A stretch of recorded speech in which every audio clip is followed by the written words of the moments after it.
Do you want to get the best home for your buyer at the best possible price? Do you want to negotiate the best terms and price for your sellers? Well, you need to understand risk, and you need to understand risk reversals and reduction of risk or shared risk. See, if you want to get your buyer the best terms and best price, you need to help your buyer or help educate your buyer on how they can take on some of the seller's risk.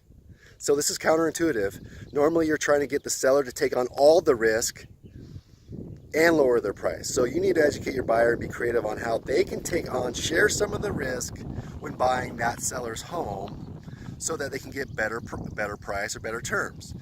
Conversely, if you're representing the seller, you need to figure out how the seller can take on a lot of the risk that the buyer has when it comes to selling or buying a home so that they're willing to pay more.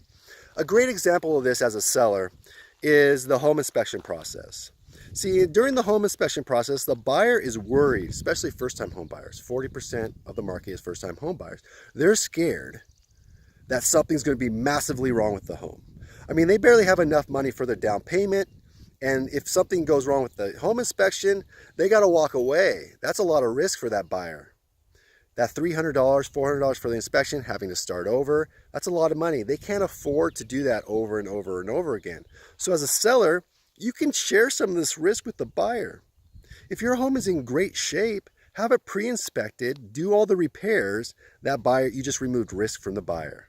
Compared to other homes on the marketplace, your home's going to be favorable. That buyer is now willing to pay more money. Same with the buyer. Buyers out there, you want to get the home from the seller, you want them to sell it to you over the other 7 buyers. Well, the risk of the seller may be they have no place to go. They're scared to be home. They're going to be homeless. So share some of that risk. Be flexible on the closing date. Be flexible on the possession date. So understand risk sharing, and think about it.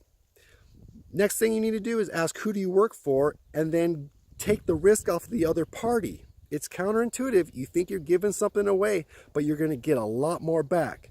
So think about it. Risk versus reward.